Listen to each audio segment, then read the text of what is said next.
Mas você não tem que ir lá 8h30? Tem. Então vai. Então vai. Você não tem que ir. Tô mandando embora, velho. Se você que falou que é 8h30. Tá bom, já entendi. Já vou. Ninguém quer que você leve. É a cadeira você deixa. Pode levar? Lá não tem lugar para sentar. Vamos orar então para a gente começar. Pai, mais um dia nós estamos na tua presença, te agradecendo a oportunidade que o Senhor nos concede, de nós estarmos aqui nessa manhã para falar da tua palavra. O Senhor nos ajude, o Espírito Santo ajude a gente a compreender aquilo que o Senhor orientou os seus profetas, seus discípulos a compartilhar da parte de Deus, que a gente possa compreender, que o Senhor possa nos ajudar, que a gente possa viver essa palavra na nossa vida.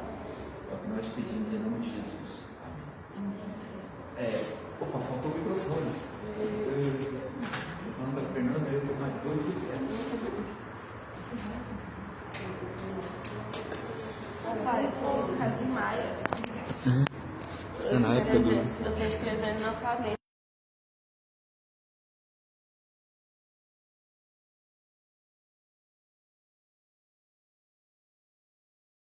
Não, é porque eu tava uma oportunidade no meu celular,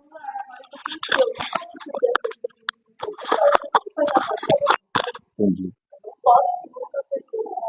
Paz, bom dia.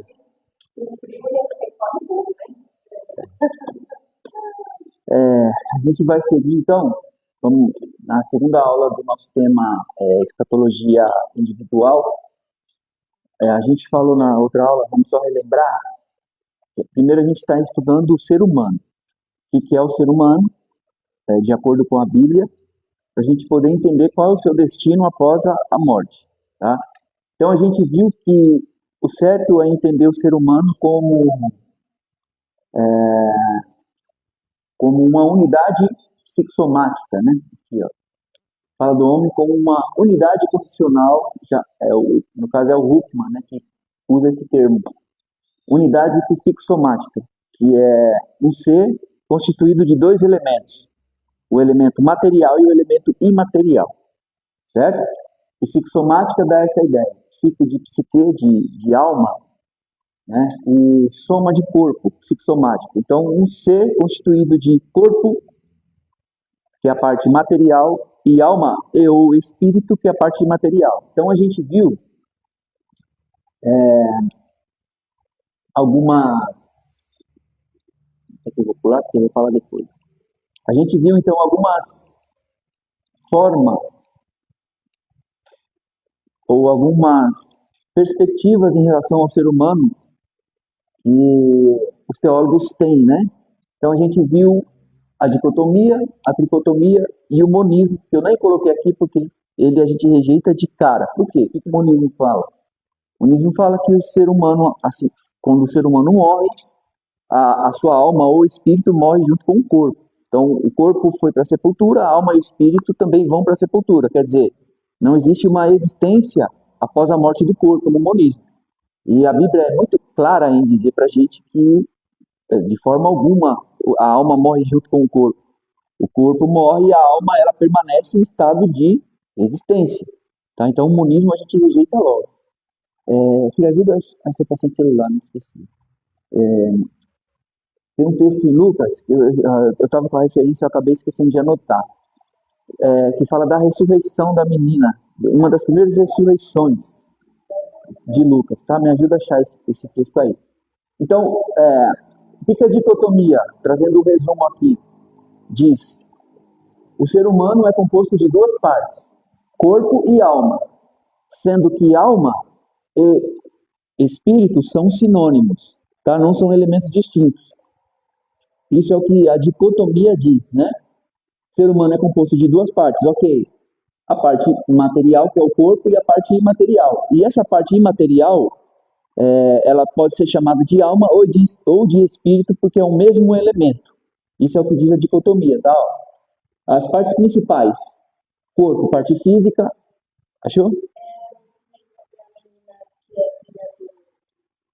Eu acho que é. Não, é da menina. Ó, então, as partes principais do ser humano: corpo, que é a parte física, né? Alma barra espírito, que é a parte imaterial. Então, alma ou espírito são sinônimos, é a mesma coisa. Ok? Aí nós temos os textos que vão dar base para esse entendimento. Né? Relação entre alma e espírito. São duas formas de descrever a mesma realidade imaterial do ser humano. Então, isso é a dicotomia. Certo? E já a tricotomia. O ser humano é composto de 3 partes: corpo, alma e espírito. Então, as partes são corpo, a parte física, a alma. Aí faz uma distinção entre alma e espírito. Faz bom dia. Faz uma distinção entre alma e espírito, sendo a alma a sede das emoções e da vontade, e o espírito a parte que se relaciona com Deus. ênfase teológica aqui, ó, estrutura tripartida. O homem é um ser completo, com corpo, matéria, alma, vida emocional e espírito, vida espiritual. Então já a visão tritotômica do ser humano vai dividir ele em 3 partes, sendo que o elemento imaterial do ser humano, que é alma e espírito, no caso, para eles, alma e espírito são elementos distintos. Dá para entender isso ou não? São elementos distintos, sendo que a alma é a parte da sede das emoções do ser humano. Tudo que está relacionado à emoção e à vontade é a alma. É a alma do ser humano responsável. E a parte espiritual, a parte que se relaciona com Deus, é o espírito do homem.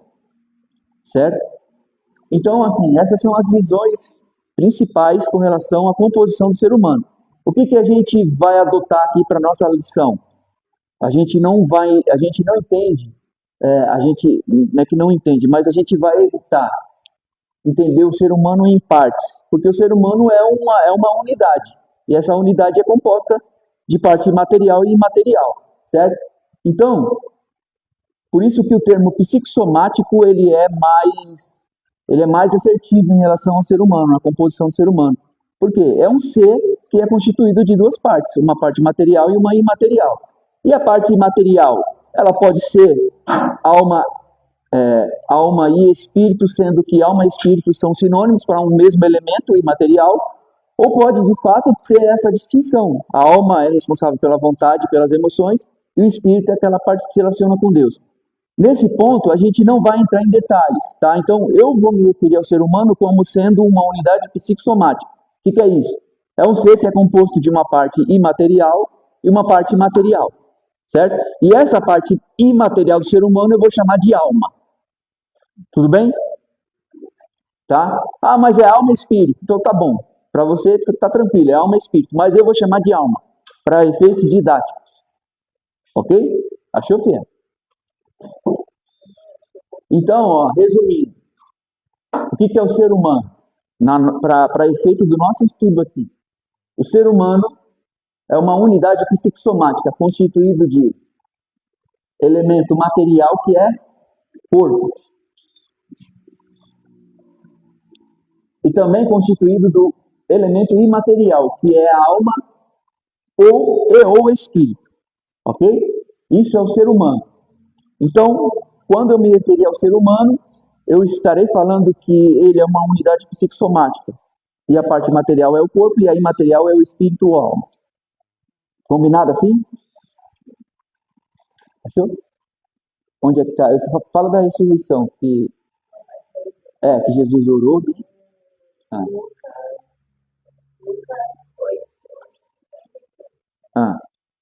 É. Quando chegou a casa de Jairo, não deixou ninguém entrar com ele, porque ele fez o ano de Jairo. Só um pouquinho. Esse texto é Lucas 8. Lucas 8:51, está falando da ressurreição da filha de Jairo, tá? Continua. Meu pai e a mãe deixou. Enquanto isso, todo o povo estava se lamentando e chorando por ela. Não chore, disse Jesus. Ela não está morta, mas dorme. Todos começaram a rir dele, pois sabiam que ela estava morta. Mas ele a tomou pela mão e disse: Menina, levante-se. O espírito dela voltou e ela se levantou imediatamente. Aí, só até aí. O que Jesus disse? Menina, levante-se. E o que aconteceu em seguida? O espírito dela voltou. Se voltou é porque não estava ali, certo? Então, esse texto rejeita o que? O monismo. Porque o que o monismo fala? Que a pessoa, quando morre, a alma e o espírito dela também morrem, ou seja, morre junto com o corpo. Só que Jesus está falando, nessa ressurreição, que na verdade há uma separação desses elementos. Por quê? O corpo da menina estava ali. O espírito da menina, ou a alma da menina, só voltou quando? Quando Cristo interviu. Quer dizer que houve uma separação. Se o espírito voltou é porque não estava lá. Entende? Então, o monismo a gente rejeita de vez. O que a gente então entende nesse texto e outros? Que no momento da morte é uma separação desses elementos. O corpo vai para onde? Para a sepultura. E a alma ou o espírito? Aí depende. Volta para Deus ou dependendo do destino, né?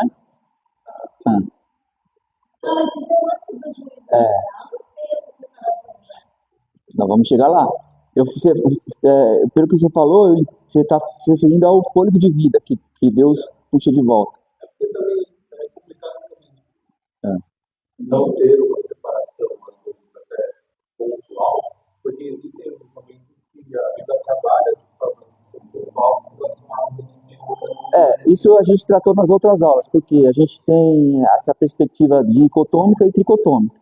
A gente tem embasamento para os dois conceitos, tá? Só que para efeitos didáticos, a gente vai entender o ser humano como uma unidade psicossomática, sendo a parte imaterial e a parte material. A parte imaterial, na minha concepção, para facilitar o nosso entendimento, eu vou chamar de alma ou espírito. Eu vou chamar de alma, ok? Mas eu posso ter embasamento tanto para dicotomia como para tricotomia. Se eu entender que o ser humano é um ser tricotômico, eu vou dizer que a hora que ele morre é o momento que Deus retira o seu fôlego de vida. Ou seja, o espírito, que é o que faz a pessoa respirar, Deus tira. Então ela morre. Então, nesse sentido, o espírito dela vai para Deus, porque é o fôlego de vida dela. Só que a gente vai entender, para efeito didático, que o ser humano, o elemento imaterial, eu vou chamar de uma coisa só, eu vou chamar de alma. Porque é o imaterial, que é o que a gente vai trabalhar aqui, essa parte depois da morte. Porque o corpo a gente sabe para onde vai. O corpo vai para a sepultura, mas e a alma dele? Ou seja, esse elemento do ser humano que sobrevive à morte do corpo, para onde ele vai? Aí vai depender do destino dele com relação à sua vida aqui. Mas tudo isso a gente vai tratar nessa disciplina. Qual é o seu nome, irmão? Juliano, então você é bem-vindo. Se você quiser comentar, você fica à vontade, tá? O que a gente está tratando? A gente está tratando de escatologia individual. Então, algumas coisas a gente vai responder nessa disciplina aqui. Para onde o ser humano vai depois que morre? Existe consciência após a morte? O inferno, ele é real ou é simbólico? Todas essas coisas a gente vai tratar nesse tema. Nós começamos já a falar dele em outra aula, já falamos bastante coisa, e hoje a gente vai continuar. E eu estou trazendo isso aqui só para a gente relembrar, tá? Do que a gente já falou. Então, para efeito didático, o ser humano vai ser isso aqui, ok? A alma é a parte imaterial que vai sobreviver após a morte do corpo. Pode ser que ela seja dividida em dois elementos, alma e espírito. Pode ser, mas aqui a gente vai tratar sendo uma coisa só, ok? Tudo bem até aqui? Então veja que o espírito da menina voltou. Se voltou é porque saiu. Então, quando a pessoa morre, a sua alma ou o seu espírito não morre junto com o corpo. Ok? Tem outras bases aí, mas acho que a gente vai tratar disso. Hoje a gente vai falar do sono da alma.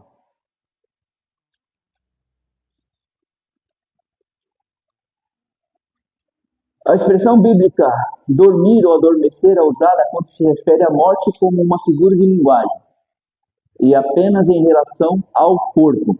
Por que é importante a gente tratar isso? Porque a gente tem algumas correntes dentro da cristandade que entende que a pessoa, quando morre, o seu elemento imaterial adormece, ou seja, fica em estado de inconsciência, vai ficar no estado de inconsciência até a volta de Jesus, tá?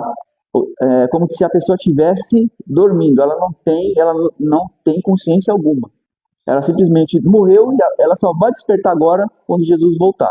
Isso é o que a gente chama de sono da alma. Mas existe fundamentação bíblica para eu entender que após a morte do ser humano, ele entra em estado de inconsciência. Essa é a questão que a gente tem que responder. O corpo, ok, o corpo está dormindo mesmo. Por que ele está dormindo? Porque o corpo é como se ele estivesse, se você olhar para alguém que está morto, como é que você entende? O que você pensa? Não parece que está dormindo? Sim ou não? Então, em relação ao corpo, a pessoa sim, parece que está dormindo. Mas é interessante saber também que quando a Bíblia fala de que a pessoa dorme, como a gente até falou da menina aqui, não falou aí no texto que Jesus falou, a menina dorme, o que as pessoas fizeram? Eles riram, né? Por que a menina dorme? Porque, na verdade, ela só está mesmo dormindo, porque daqui a pouco ela vai despertar, o espírito dela vai voltar e ela vai despertar. Então, quem que está dormindo aí? O corpo dela. Até porque o próprio Jesus falou que para Deus não é Deus de mortos, Deus é Deus de vivos. Para Deus não tem ninguém morto. Para Deus não tem ninguém morto. O que tem para Deus? Tem pessoas que estão adormecidas no sentido do corpo. Por quê? O corpo dela está na sepultura e a alma, se for de Cristo, está com Deus. Só que essa pessoa vai despertar. E o que é despertar nesse sentido? A sua alma e o seu corpo vão se juntar novamente na ressurreição. Para quê? Para enfrentar o juízo e receber a condenação ou a bem-aventurança. Então Deus não é Deus de morte. Isso. A ressurreição é a parte principal dessa ideia toda. Quer falar alguma coisa? Não, minha dúvida é assim, então quando Jesus fala, não era comum acreditar no resultado do Espírito está sempre. Então, Senão eles poderiam também já ter previamente pensado nisso. Quando a pessoa está morta, para produzir uma nova abordagem da palavra para a morte, apesar de eles conhecerem o adormecer, mas para eles ela não tinha igual não vale mais. Mas Jesus traz uma outra, traz essa questão da ressurreição do momento ali, não só por vida. Jesus ele está mostrando que ele tem o poder sobre a morte. Essa é a primeira coisa que ele pode trazer. Porque o que Jesus está fazendo quando ele ressuscita alguém ou quando ele cura alguém? Ele está trazendo o conceito do reino de Deus. Porque o que ele veio fazer aqui? Ele veio trazer o reino de Deus. Então, quando ele cura alguém, quando ele ressuscita alguém, ele está falando o seguinte: no meu reino não tem morte, porque eu sou maior do que a morte. No meu reino não tem doença, no meu reino ninguém passa fome. Então, Jesus está trazendo o quê? Ele tá dando meio que um spoiler de como que é o reino de Deus. Então, no reino de Deus não tem morte. Na verdade, ele é o Senhor da morte. Ele venceu a morte. E o apóstolo Paulo vai dizer que a morte é o último inimigo a ser vencido. No 1 Coríntios capítulo 15. Então, o fato de Jesus ressuscitar lá, ele está quebrando a ideia do que eles têm. Do que eles tinham naquele momento. A ideia que eles têm naquele momento, lá os fariseus e aquelas pessoas que estavam ali, é que a pessoa ela morreu e não tem mais. Morreu daí para frente, é só o juízo, porque eles também têm uma ideia de juízo. Mas Jesus está mostrando o quê? Está mostrando que ele tem poder sobre a morte. E no reino de Deus não existe morte. E o reino de Deus ele chegou com Jesus e ele vai chegar plenamente na volta de Jesus. Onde todo mundo vai ressuscitar. Por isso que a morte é o último inimigo a ser destruído. Por quê? Porque com a volta de Jesus nós temos a ressurreição. E o que é ressurreição? Ressuscitar? A não ser... ressuscitar. O que é ressuscitar se não você pôr um fim ao ministério da morte? Porque a morte não faz morrer. E a ressurreição faz o quê? Desmorrer. Por isso que a morte é o último inimigo a ser destruído. Por quê? Porque a ressurreição acaba de vez com a morte. A morte não tem mais sentido, porque se ela mata, Jesus traz a vida de volta, então ela não tem mais por que existir. Entende? Mas Jesus ele traz O reino de Deus trouxe, quando ele exerceu seu ministério, ele está dizendo, no meu reino que vai se estabelecer plenamente, é assim que vai acontecer. A morte não vai mais existir, não vai ter mais morto. Tá? Quebrando essa ideia que eles tinham, né, de que a morte é o fim. Tá? Mesmo que eles entendessem a morte como uma forma de sono ou qualquer outra coisa do tipo. Tá? Ó. Então, essa expressão dormir ou adormecer é usada quando se refere à morte como uma figura de linguagem. Porque a Bíblia trabalha com figuras de linguagem. Pelo fato da Bíblia ser uma literatura. Se é uma literatura, se é um livro, se Deus decidiu se comunicar com a gente por meio de um livro, e esse livro é uma obra literária, então ela tem meios, nós temos que usar os meios para quê? Para que a gente possa compreendê-la plenamente. Então, se é uma obra literária, ela tem linguagem, figuras de linguagem, ela tem estilos, tem gêneros, então a gente precisa entender isso. Então, quando a Bíblia fala de sono, a pessoa dorme, é uma figura de linguagem, é um eufemismo. Ou seja, ele está usando aquele termo para atenuar um termo mais pesado. Então, quando fala dorme, quer dizer que aquele estado da pessoa é um estado temporário. Não que ela está inconsciente, que ela não, a sua alma, o seu espírito não está consciente em algum outro lugar. Não. Está dizendo que aquele estado da pessoa é temporário. O exemplo que eu estou dando aqui é o de Lázaro. Porque Jesus falou, os discípulos falaram, não, o que está acontecendo com Lázaro? Jesus falou, Lázaro dorme. Aí os discípulos, não, se ele está dormindo, então está de boa, daqui a pouco ele acorda. Aí Jesus falou, não, seus cabeçudos, ele morreu. O cabeçudo é a interpretação minha, tá? É na minha versão. Tá? Não, ele morreu, quer dizer, houve esse momento de separação entre sua alma e seu corpo. Só que seu corpo está na sepultura. É por isso que ele dorme. Porque daqui a pouco Jesus vai despertar ele. Não está dizendo que ele está no estado de inconsciência. Tá? Dormir ou adormecer são figuras de linguagem apropriadas para o corpo. Porque quando fala dorme, sempre está se referindo ao corpo da pessoa. Por quê? O corpo dela entra no estado de descanso. O corpo da pessoa está descansando, está na sepultura. É como se estivesse descansando. Tá? Mas por que é um descanso? Porque vai ter algum momento que esse corpo vai despertar novamente. Tudo bem ou não? Uma vez que a morte é apenas temporária, e a morte é temporária, essa é a questão da Bíblia. A morte não é o fim de ninguém, a morte é uma questão temporária. É por isso que é um sono. Porque quando você vai dormir por um tempo, mas você vai acordar.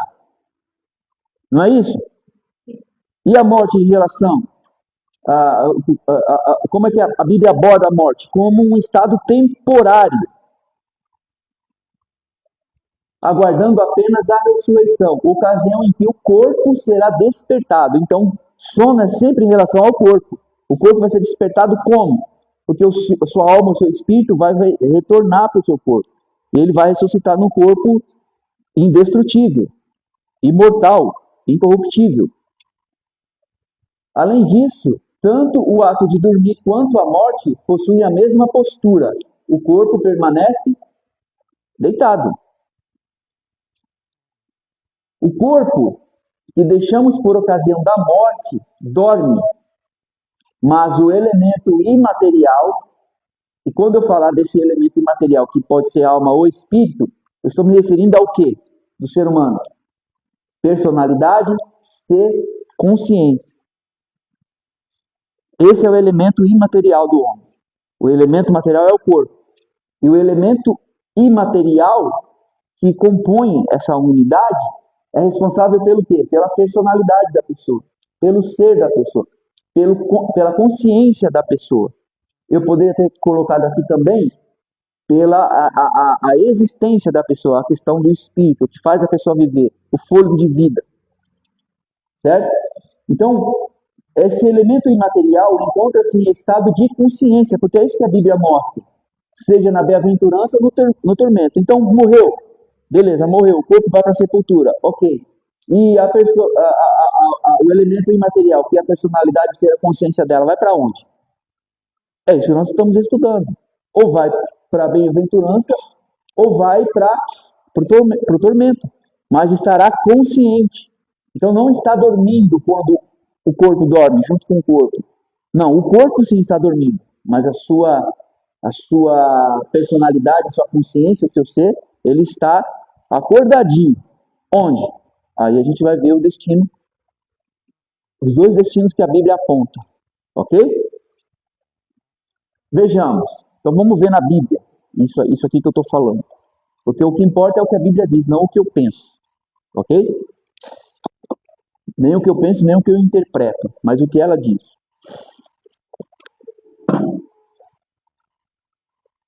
Ixi! Que isso? Ó, o primeiro texto aqui é esse aqui, de Lucas 16, 22 a 30. Após a morte, o estado de consciência permanece. Então, se o monismo diz que a pessoa que morre entra no estado de inconsciência, ou seja, o seu elemento imaterial está dormindo junto com o seu corpo, esse texto aqui já derruba isso. Tá? Vamos ler. Chegou o dia em que o mendigo morreu, e os anjos o levaram para junto de Abraão, ou seio de Abraão. Tá? Guardem esse termo aí. Seio de Abraão. O rico também morreu e foi sepultado. Então ele está falando da existência de duas pessoas, uma que era mendigo e o outro que era rico. O mendigo se chama Lázaro, não é o Lázaro de Jesus, tá? Isso aqui é outro Lázaro. Então, o rico não tem nome, só é chamado de rico, e o mendigo é chamado de Lázaro. Os dois morreram no mesmo dia, só que aqui já tem uma diferença. Por quê? Porque o mendigo morreu e ele foi levado pelos anjos para junto de Abraão, para o seio de Abraão. E o rico? O rico morreu, mas foi sepultado. Não fala de ter sido levado por anjos, tal, não. Então você já tem uma distinção aqui, tá? Que um foi levado pelos anjos para o seio de Abraão, o outro foi sepultado. Não quer dizer que ele não tenha também sido levado para outro lugar, é o que a gente vai ver aqui. Mas a gente já tem uma ideia de que o justo, quando morre, parece que ele tem uma recepção, né? Parece que vem alguém recepcioná-lo para levá-lo para junto de Abraão, ou para o seio de Abraão. Pode falar.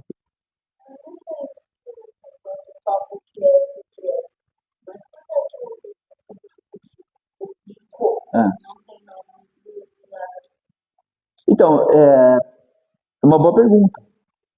Inclusive, essa questão do nome do mendigo aparecer aqui não é comum, porque isso aqui é uma parábola.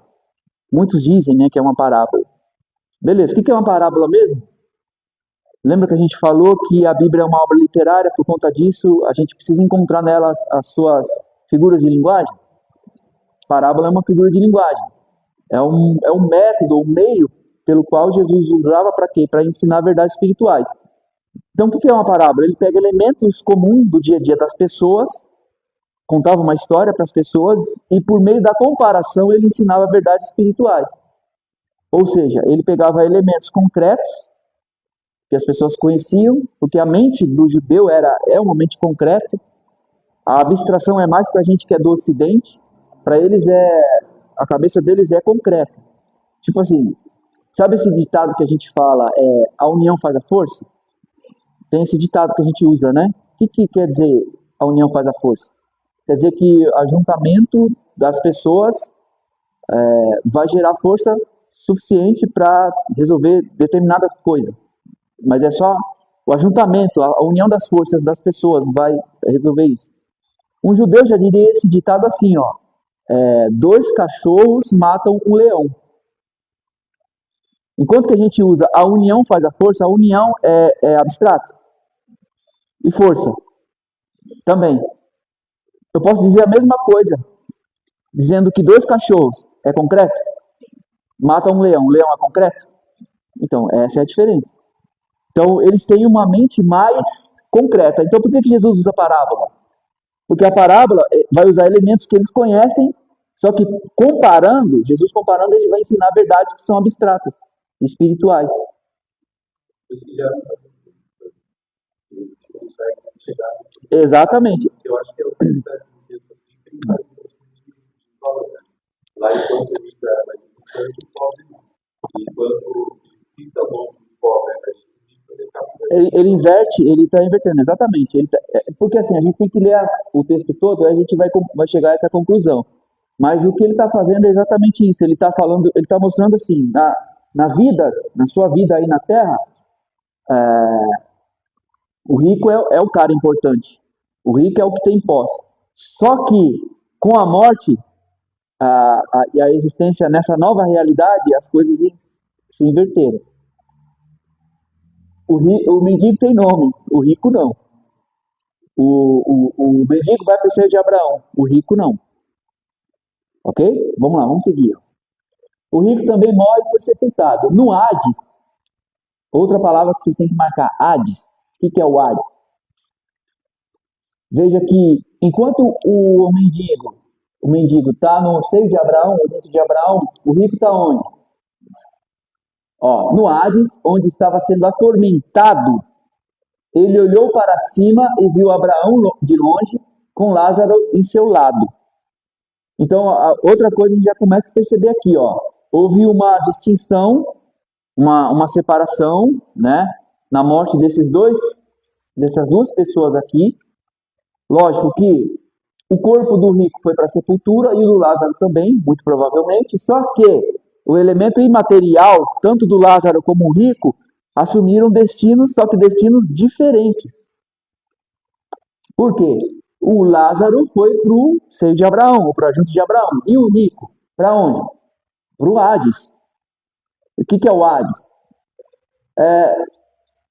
Vamos entender essa palavra, porque assim, algumas Bíblias, quem tem um texto diferente, aqui está na versão NVI, quem tem uma versão que é diferente? Inferno, exatamente.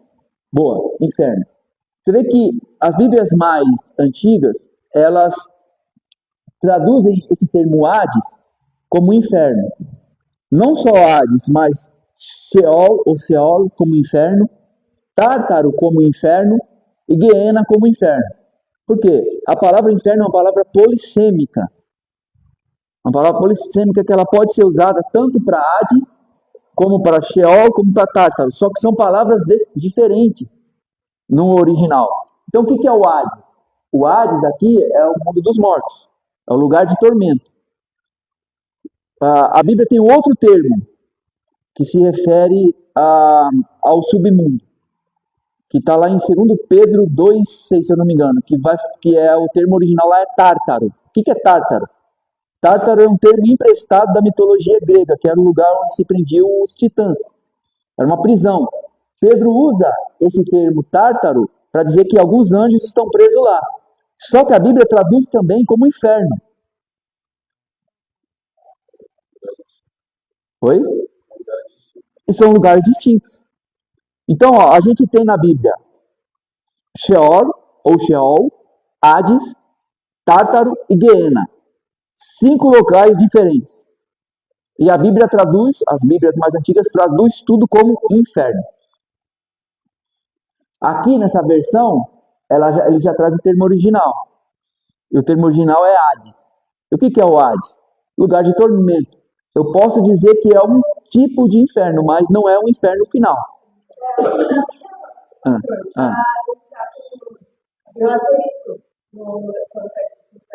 Exatamente, porque esse asterisco quer dizer o quê? Não é exatamente o que está escrito aí. Tem um termo original. É por isso que a gente tem a versão corrigida, a versão atualizada. Por quê? Que de tempo em tempo eles atualizam a versão, porque eles aprimoram melhor a tradução. Tanto que a NVI já traz o termo original. Ok?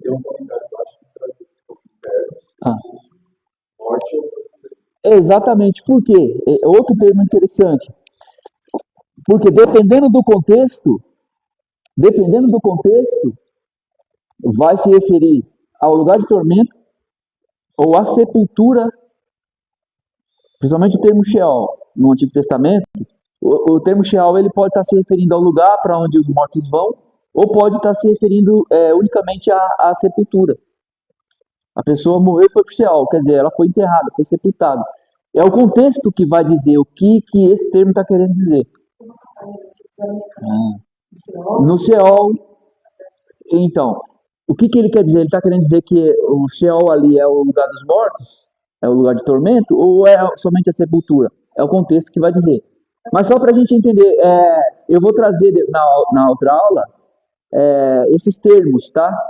O que cada um quer dizer. Mas só para a gente entender aqui dentro desse texto aqui que a gente está lendo, o Hades aqui no caso é o lugar de tormento. Ou seja, as pessoas que morrem hoje sem Cristo, sem terem sido alcançadas pelo sacrifício de Cristo, elas vão para onde? Elas vão para o Hades, que é o lugar de tormento. Então, o que a gente já começa a perceber aqui? O Hades é o lugar para onde aqueles que morreram sem a salvação vão. E lá eles permanecem como? Eles permanecem no estado de inércia, no estado de adormecidos, ou qualquer outra coisa nesse sentido? Não. Por quê? O texto fala que ele estava no Hades como? Sendo atormentado. Sendo atormentado.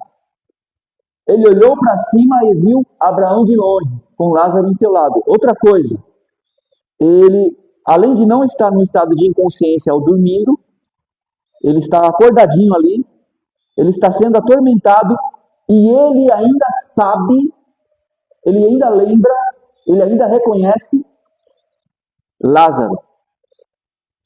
Então, o estado de consciência permanece. Ele lembrou, aquele cara eu sei, é o Lázaro, é o mendigo que vivia lá na minha porta. Então chamou, pai Abraão, tem misericórdia de mim, e manda que Lázaro molhe a ponta do dedo na água e refresque a minha língua, porque estou sofrendo muito neste fogo. Pai Abraão aqui, vamos lembrar que isso é uma parábola, ok? Então o pai Abraão aqui assume o papel de quem? De Deus. Embora uma parábola seja uma comparação, ela vai ensinar verdades. Esse é o papel da parábola, ok? Ela está ensinando o quê? Verdades espirituais. Então a gente está conseguindo já perceber quais são essas verdades aqui. Embora ele use a figura do pai Abraão para se referir a Deus, mas tanto o Lázaro como o rico são pessoas que tinham a sua existência. E o fato de Jesus dar o nome pro mendigo, além de mostrar que há uma inversão com a morte, pode ser que esse cara aqui de fato era conhecido. Então pode ser que essa história seja uma história verdadeira. Nesse sentido de falar que os personagens são reais. Mas o fato disso causar uma grande discussão entre os teólogos, porque existe uma questão entre os teólogos de uns dizem que é parábolas, outros dizem que não. O que contribui para dizer que não é uma parábola? O nome do mendigo. Porque nas parábolas Jesus não usa o nome de ninguém. Ok? Nessa aqui ele usou. Então, mas independentemente de ser uma parábola ou ser uma história real, o que a gente tem que entender é que ela está ensinando princípios e verdades. E quais são essas verdades? A gente já está vendo aqui. Há uma separação, no momento da morte é uma separação. E há também destinos diferentes, dependendo da sua vida aqui. Outra coisa, o cara que morreu e foi pro Hades, ele está consciente, está espertão lá. Ele tem lembrança, ele está sendo atormentado. Tudo isso aqui a gente está conseguindo entender a partir dessa parábola. O que mais? Ele está dizendo que ele está sendo atormentado num fogo. Não dá para dizer se esse fogo aqui é literal ou não. O que dá para entender é que é um lugar de tormento, ok? Agora você vai ter fogo, enxofre, como Jesus fala e os escritores do Novo Testamento falam. Não dá para saber se é literal esse fogo, se realmente é um fogo que está queimando, ou se é um termo para dizer que é um sofrimento. um tipo de sofrimento, ok? Aí ele fala, ó, pede para o Lázaro molhar o seu dedo na água e pôr na minha língua. Quer dizer, deve ser um sofrimento muito grande para ele achar que uma gota de água pode aliviar. Deve ser uma coisa muito terrível. Fala alto.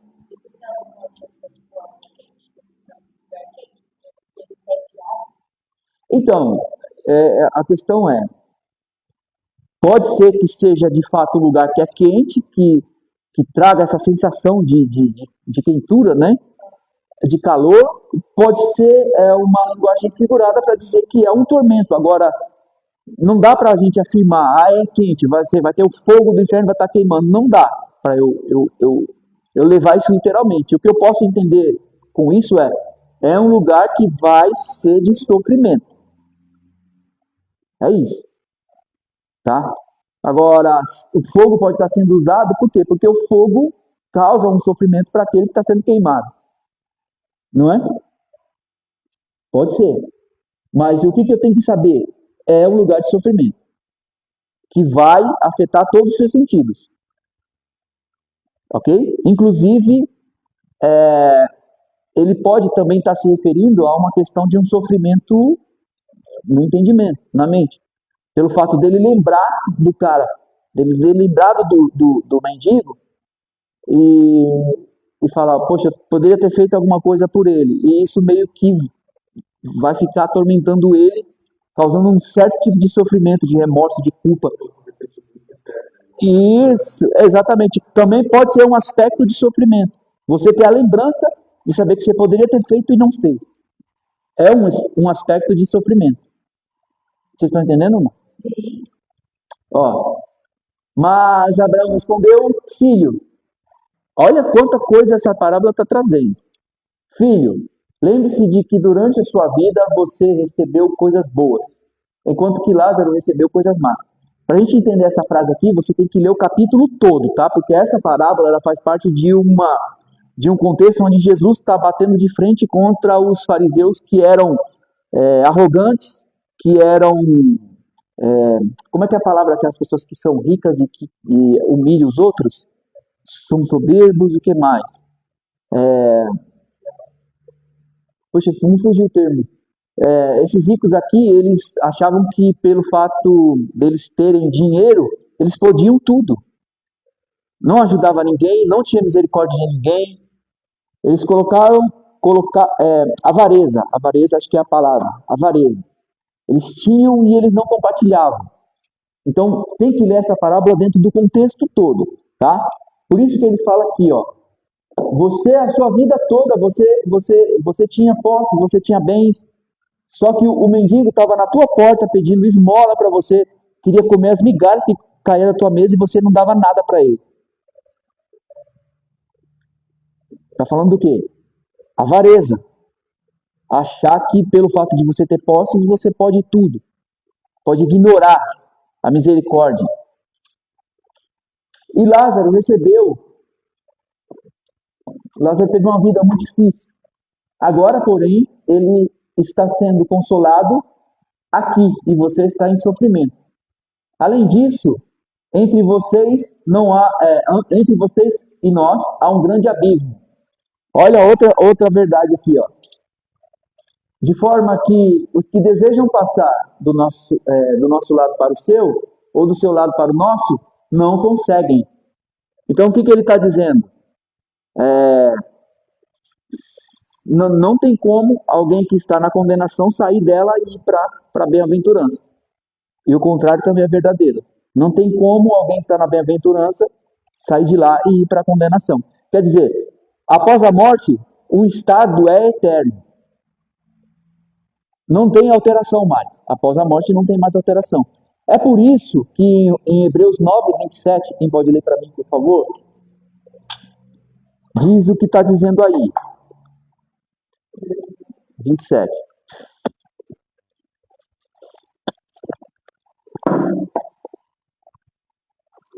Pode? Da mesma forma, como o homem está destinado a morrer, uma só vez, depois disso, pegar. Então, o homem está destinado a viver quantas vezes? Uma só vez. Ou viver e a morrer, né? Você vai morrer uma só vez. E depois da morte, o que segue? Autor aos Hebreus. O juízo. Quer dizer, morreu, agora você vai ser encaminhado para enfrentar o juízo. Não tem como você nascer de novo, como aí as teorias espíritas, tal, reencarnar e se aprimorando até transformar um espírito puro e alcançar o mundo perfeito, né? O nosso lar lá. Não, não tem isso. É uma vida só, uma morte só. Após isso é o quê? Juízo. Após isso é juízo. Então, o que nós podemos, o nosso destino eterno, ele está sendo decidido quando? Onde? Aqui e agora. Aqui e agora. Porque após a morte não tem mais oportunidade de arrependimento ou de mudança de destino. Ok? A gente vai ver isso com mais detalhes, tá? Mas só para a gente entender isso aqui. Então ele está falando, ó, tem um abismo, quer dizer, tem alguma coisa separa entre o seu mundo do mundo aqui do mendigo. Não tem como se relacionar. Outra coisa, quem está lá não vai ter mais contato com quem está, nem com quem está lá na bem-aventurança, nem com quem está na terra, que é o que continua aqui o texto falando, ó. E além disso, foi o que a gente leu, né? Tá. E ele respondeu, então eu lhe suplico, Pai, manda Lázaro ir à casa de meu pai, pois tenho 5 irmãos. Eu acho que eu não coloquei o resto aqui, né? Mas eu não sei, porque acho que isso aqui é antigo. Só que o pior do mundo. Abre o texto aí pra gente continuar lendo. Oi. Mundo dos mortos. Mundo dos mortos. É o lugar onde quem não foi alcançado pelo sacrifício de Cristo vai para lá ser atormentado, aguardando a ressurreição do corpo. Para que ele vai ter que ressuscitar? Porque um ser humano só é composto, só é completo quando os 2 elementos estão juntos. Então o corpo do cidadão está na sepultura, a alma, o espírito dele está no Hades. Ele está sendo atormentado no Hades, mas o seu corpo está na terra. Quando Cristo voltar, ele vai ressuscitar, os elementos vão se juntar. Para quê? Para ele passar pelo juízo, receber a sua sentença e ser lançado no lago de fogo, que é a morte da morte, é o inferno dos infernos, o lago de fogo. Não, lá, tanto quem está no Hades, por isso que a gente vai ver aqui, chama-se de estado intermediário. Por que é estado intermediário? Porque não é estado definitivo. Porque o estado definitivo é os 2 elementos juntos, corpo e alma, tem que estar unido, corpo e alma, porque aí sim é um ser humano completo. E aí para onde vai esse ser humano agora completo? Se ele foi alcançado pelo sacrifício de Cristo, ele vai para a bem-aventurança, para o novo céu e para a nova terra, na cidade e no mundo que Deus vai recriar, viver com Deus eternamente. E o que foi condenado? Seu corpo, agora esse novo ser que teve o seu corpo e sua alma juntado de novo, ele vai para onde? Enfrentar o tribunal de Cristo, o tribunal de Deus, Apocalipse capítulo 20. Ele vai ser julgado ali, ele vai ser condenado ali, ele vai receber a sentença ali e ele vai ser direcionado ao lago de fogo, que é o inferno para as pessoas, para aquela pessoa que já está completa. Porque assim como o novo céu e a nova terra é um lugar físico, o lago de fogo também. Por quê? Para o lago de fogo vai o ser humano ressuscitado, o ser humano que não foi alcançado pelo sacrifício de Cristo. Então qual é a diferença do Hades para o lago de fogo? O Hades estão as almas, ou os espíritos de quem morreu. E o lago de fogo vai estar a pessoa inteira, completa. Ok?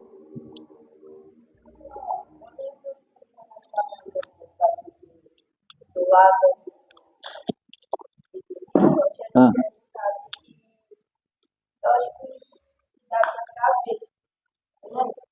Se daria para ver.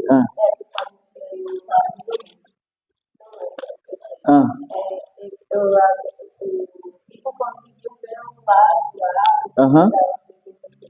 Só que aí eu tinha te perguntado se daria pra ver. Então eu não poderia ver o na bem-aventurança. E eu te respondi na época? Respondeu. O que que eu respondi? Para ver se eu respondi certo. O que que eu respondi? Você tinha falado que daria. Eu falei que daria? Tá. Não sei se eu concordo com comigo mesmo. Fala. Você falou que não teria contato. Não. Contato que eu falo de comunicação, de você se comunicar. Agora vamos entender isso aqui. Eu acho que eu lembro, eu entendo por que que eu falei isso. Embora eu não lembre de ter falado isso, mas eu acho que eu sei por que eu falei. Porque se o estado, se a morte e o inferno é uma questão disso, que vai proporcionar tormento, as pessoas vão ser atormentadas, pode ser que faça parte desse tormento, se não é um tormento físico, faça parte desse tormento essa questão também de você conseguir ver o que você perdeu. Então, tipo, a pessoa tá lá na condenação, mas ela de algum modo consegue ver quem está na bem-aventurança. E você pensar que você poderia tá lá e você não tá, é uma espécie de sofrimento. Mas o fato é que a Bíblia não diz exatamente sobre essa questão de se vai poder ver ou não. Tá? Eu não posso afirmar para você, não, quem está na condenação vai conseguir ver quem está lá na bem-aventurança. Até porque ele fala que tem um abismo entre eles. Então parece ser locais que são distintos e tem algo que é uma distância, entendeu? Toda aquela obra que Deus tinha feito, ele vai fazer a comparação no final. Ele pessoas tem Moisés, e mesmo que alguém precisasse, ele não acreditaria. Então, talvez o abismo também incorpore toda esse plano de Deus que foi entregue lá no mundo real, no espiritual. Talvez seja esse abismo também. Tipo, algo que impede eles, alguma coisa assim, nesse sentido que você está falando. Salvo para poder chegar lá no lado do carro. Isso para ele é um amigo, um caminho gigantesco para ele poder sair daquilo também. Tipo, não necessariamente seria algo literal, vai ter uma fenda gigantesca, e ele não consegue atravessar o outro lado. Porque senão o cara começa a descer ali, dá um jeito. Não, então, vamos continuar a leitura aqui, que a gente vai entender isso, essa questão desse abismo. Por que ele está falando desse abismo? Aqui no próprio texto eu acho que vai dar uma ideia, mas eu entendi o que você falou. É tipo como se fosse algo que impedisse, se é que eu entendi, o rico, não mais o rico, porque o rico está em condenação, ele não sai mais de lá, mas tem uns parentes dele que estão na terra. Aí o rico fala, não, manda alguém lá. Vamos ler aqui, aí se não for, você complementa. Vamos continuar lendo, porque a gente parou no 30. 31. 16. A gente parou aqui, ó, no... Oi. Pera só, deixa eu só ver onde que é. É aqui, ó. Abraão respondeu, filho, tá? Respondeu, então, suplica o pai, mano. É o 27. Pode ler a partir do 27. Então ele respondeu, então suplica o pai, manda lá a liberdade do pai, pois tem sido bom. Deixa que ele a fim de que eles não venham para a necessidade do filho. Este fala da respondeu. Eles têm Moisés, profeta e moço, e os outros. Não vai para Abraão, mas se alguém tem um morto sobre a terra, ele serve o filho. Aí Abraão respondeu, se não houve Moisés, profeta, um pouco do chão inteiro, ainda que você seja alguém dos mortos. Beleza, olha só. A questão do abismo aqui, entre os dois mundos, traz mesmo essa ideia de que não tem mudança de destino. É mais esse sentido. Quem está lá não vai passar para quem está no tormento, e quem está no tormento não vai. O abismo tem essa ideia, é intransponível. Morreu, o destino já está traçado e não tem mudança lá. Agora, o que a gente tem que aprender aqui? Que outras verdades que eles trazem. Não existe comunicação entre aqueles que morreram com aqueles que estão vivos ainda. Por quê? O rico lembra que ele tem irmãos na terra que estão vivos. E o que ele pede para o pai Abraão? Então manda o Lázaro lá avisar para eles que que depois da morte tem esse destino aqui. E o que o Abraão responde? Eles têm Moisés e os profetas. O que ele está dizendo aqui quando ele se refere a Moisés e os profetas? Ele está falando das escrituras. As escrituras hebraicas, a divisão das escrituras hebraicas, que é Moisés e os profetas, ou seja, a lei e os profetas. Então o que o Abraão está falando? Eles têm a Bíblia lá. Eles têm a Bíblia lá e tem com certeza alguém ensinando a Bíblia para eles. Então o único meio de você alcançar a salvação é por meio do quê? Da pregação da palavra. Não tem essa de alguém vir, sair daqui para ir no mundo ou pisar nada. Não, daqui ninguém sai. Ok? Aí ele fala, não, pai Abraão, disse ele, mas se alguém dentre os mortos fosse até eles se arrependeriam. Porque o que esses caras precisam de quê? Arrependimento, assim como o rico precisava. Aí o que o Abraão fala? Se não ouvem Moisés e os profetas, porque se eles não ouvem a pregação da Bíblia, porque é a pregação que vai trazer o arrependimento para eles, porque é o Espírito que convence o homem do pecado, da justiça e do juízo. Se eles não se deixam convencer pelo Espírito, não há nada nesse mundo que vai fazer com que esses caras se arrependam.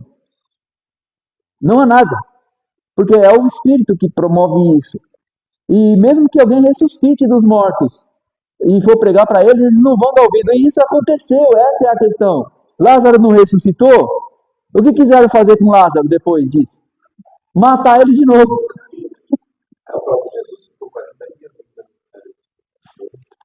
Entendeu? Não creu. E ele apareceu para muitos. Então veja, o que ele está falando aqui, o que a gente aprende? Já para a gente encerrar, porque já está dando horário. Esse só foi um texto, tá? Que a gente leu. Mas o que a gente aprende? Deu para aprender aqui. Primeiro, logo em seguida da morte, os destinos estão definidos. Primeira coisa que a gente aprende aqui, os destinos estão definidos. Quem foi alcançado pelo sacrifício de Cristo na cruz, vai para junto de Abraão, que é o seio de Abraão ou o paraíso, que são sinônimos. A gente vai ver isso. Que é a presença de Deus. Então, quem morre hoje em Cristo vai para onde? Para a presença de Deus, a sua alma ou o seu espírito. E o seu corpo vai estar na sepultura aguardando. Está dormindo na sepultura o corpo. A alma não. A alma está diante de Deus, lá no seio de Abraão ou no paraíso. Lá ele está em estado de bem-aventurança, de alegria, de gozo, de regozijo. Ele não está nem ligando para o que está acontecendo. Ele está no estado de felicidade plena, que ele nem aparece na história aqui. A história é entre Abraão e o rico. Né? O Lázaro está onde? Ele está lá de boa. Entendeu? Não tem como alguém que está na bem-aventurança sair de lá para ir para a condenação. Ou quem está na condenação sair para ir para a bem-aventurança. Não tem. Existe um abismo. E o abismo traz essa ideia de é intransponível. Não tem mais como mudar de lado. Ok? Ambos estão conscientes.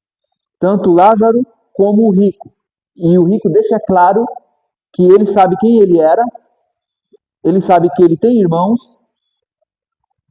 E ele está num estado de tormento, ele está sendo atormentado, quer dizer, ele está percebendo que onde ele está não é um lugar bom. Então ele está consciente. Os seus sentidos estão todos ali funcionando. Ele acaba também se colocando numa posição de, prometido e moral. E quando ele vai para a também. Então, até Então, eu já. Eu acho que assim,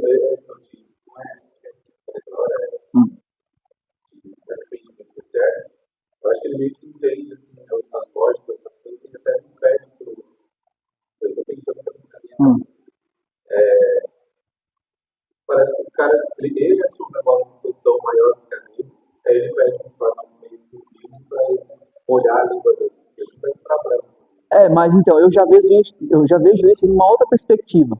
Eu já vejo isso como o bandido, não, o rico, mostrando quem ele é ainda lá na condenação. Por quê? Por que ele fala, manda o Lázaro vir? Quer dizer, quem que ele está achando que ele é? Ele continua achando que ele ainda manda em alguém?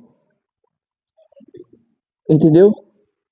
Quer dizer, ele permanece no seu estado de arrogância e achar que ele manda em qualquer coisa.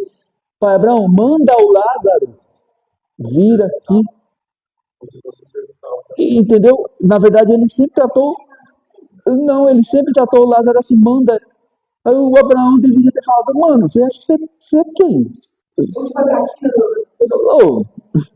Entendeu? Eu já vejo desse outro lado. Entendeu? Então, assim, ele está consciente, não dá. Isso aqui pode falar que é uma parábola, ok? Porque quem é adepto do sono da alma vai dizer que isso aqui é uma parábola. Então, tudo bem, é uma parábola, mas o que uma parábola ensina? Verdades espirituais. E o que isso aqui está ensinando? Está ensinando o quê? Uma vida de prepotência, de arrogância, de falta de misericórdia, sabe? De soberba. Vai levar você para um destino eterno. E esse destino é um destino de tormento. Tá? E nesse lugar aqui, que ninguém aqui está inconsciente, eles estão plenamente conscientes, é um lugar onde não tem como sair. E ninguém que está morto, tanto lá no paraíso ou no Hades, vai sair de lá para vir para a Terra para ficar se comunicando com ninguém. Como diz a doutrina espírita, que os espíritos estão aqui no mundo tentando se comunicar. Isso não é bíblico, isso não é verdade. Quem morreu, morreu. Quem morreu, está lá. Não. Pode ter pessoas que têm a comunicação e o espírito falou muitas coisas dela, sobre a vida dela e tal. Isso, eu não nego que isso aconteça, mas isso não é, essas respostas não foram dadas pelo seu ente querido que morreu. A Bíblia chama esses seres aí por outro nome, que é capaz de fazer isso. Por quê? Porque eles provocam as coisas. Mas esse é assunto para um outro tema, ok? Então o que a gente aprende aqui? Não existe sono da alma. A pessoa quando morre, ela não está em estado de inconsciência. O corpo sim está dormindo, quer dizer, ele está aguardando e repousando. Mas a alma da pessoa, ou ela vai estar no paraíso ou vai estar no Hades. Consciente de quem foi, de onde está, ok? Esse é só um texto, tá? Tem outros aqui para a gente poder ver. Aqui, ó, outro. 9h30, né? A gente vê semana que vem. Só mais um. Olha isso aí, que da hora. Ó, só esse último texto aqui. Como é que aquele que morre, a sua alma está em estado de inconsciência? Olha o que esse texto diz. Quando ele abriu o quinto selo, vi debaixo do altar as almas, viu o quê? As almas daqueles que haviam sido mortos por causa da palavra de Deus e do testemunho que deram. Está vendo as almas dos mártires? Eles clamavam em alta voz. Como é que eles clamavam se eles estão dormindo? Até quando, ó soberano e santo verdadeiro, esperarás para julgar os habitantes da terra e vingar o nosso sangue? Pelo contrário, essas pessoas são mártires, morreram por causa do nome de Cristo, elas estão agora lá no estado de bem-aventurança conscientes e pedindo para Deus que faça justiça.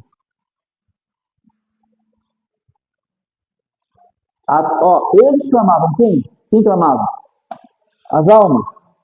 Até quando, ó soberano e santo e verdadeiro, esperarás para julgar os habitantes da terra e vingar o nosso sangue? Então cada um deles recebeu uma veste branca e foi-lhes dito que esperassem um pouco mais, até que se completasse o número dos seus conservos e irmãos, que deveriam ser mortos como eles. Quer dizer, o número daqueles que vão morrer por causa do nome de Cristo ainda não chegou, não completou. Então, Jesus falando para as almas, calma aí, gente, dá uma segurada aí, e tem mais gente para vir. Enquanto isso, eu vou dar uma veste para vocês aqui, fica de boa aí, que no momento certo eu vou julgar a terra por conta do sangue de vocês que eles derramaram. Essas almas estão conscientes, sabendo quem elas eram, como elas morreram, e elas querem justiça. Tudo bem? Vamos orar para a gente encerrar?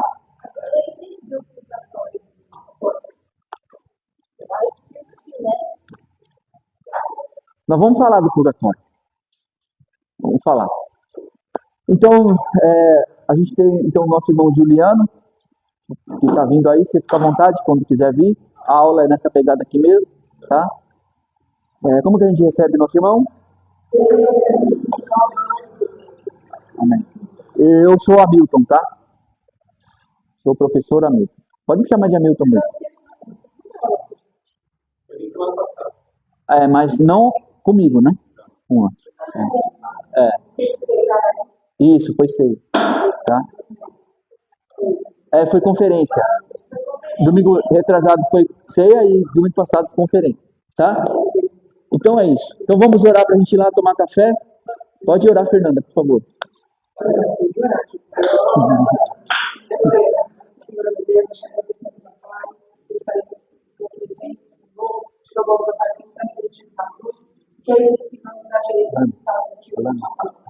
Senhor, nós possamos aguardar nós possamos aplicar o Pai, não na nossa frente, mas nossa consecução, nós possamos ser servo, ser bem com uma gratidão. Deus, eu vou caminhar aqui, se não puder vir, sabe de todas as coisas, mas o Senhor nos ministrando de lá de baixo, da tua vontade, da tua graça, que eu conduz para isso que nós pedimos, já te agradecemos, em nome de Jesus. Amém. Antes da gente encerrar, esqueci de falar isso aqui. Isso que a gente está tratando aqui trata de destino eterno, não é isso? Então, seria muito um gesto nobre da nossa parte comunicar às pessoas de que elas precisam de Cristo para que elas não vão para esse lugar onde o rico foi. Sim ou não? Então, cada um de vocês, eu vou entregar um desse aqui e vocês vão dar isso aqui para alguém. Por favor, venha pegar aqui. E eu não quero saber de mimimi, não. É para vir pegar.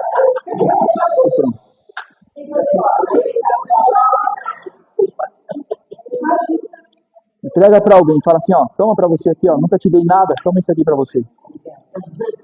Pode falar assim, ó. Nunca te dei nada. Toma isso aqui para você.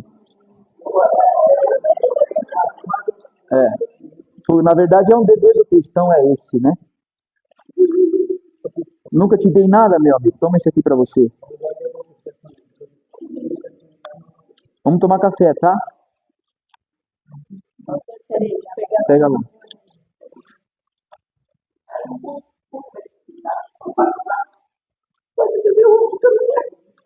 É os dois, você tem que dar os dois. Sim, senhor. Gente, venham para a sala de casa, eu vou perder a sessão ganha. É bem maravilhoso. Tchau, pessoal. Deus abençoe.